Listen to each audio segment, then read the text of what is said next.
Jyväskylän kaupungin ja Muuramen kunnan Sotkutonta päivää -kampanja järjestää yhteistyössä Jyväskylän kaupunkilehden ja Askartelupuoti Piian kanssa joulukalenterikilpailun.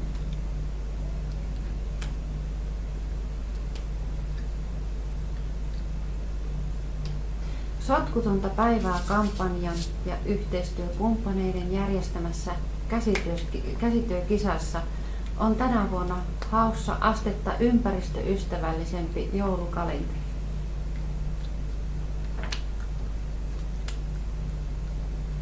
Kilpailutehtävänä on suunnitella ja valmistaa joulukalenteri, jota voi käyttää uudelleen vuodesta toiseen.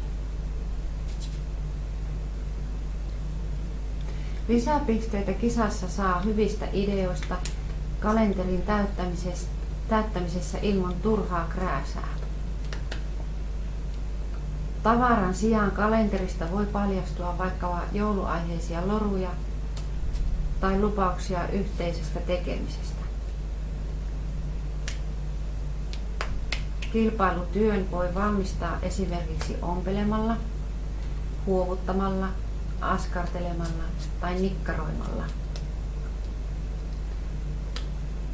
Kilpailutyön arvioinnissa painotetaan työn kestävyyttä, toimivuutta sekä kekseliästä ja taidokasta jouluhenkistä toteutusta.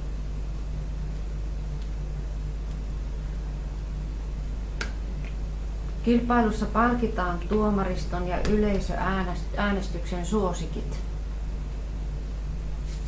Askartelupuodin Piian lahjakortilla arvo 50 ja 30 euroa sekä tuotepaketeilla arvo 20 ja 30 euroa.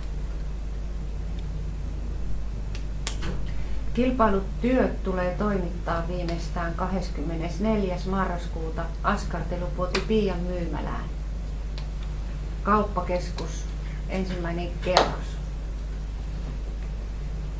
Työn mukaan tulee liittää yhteistietojen lisäksi maininta, haluaako oman työnsä takaisin kilpailun jälkeen.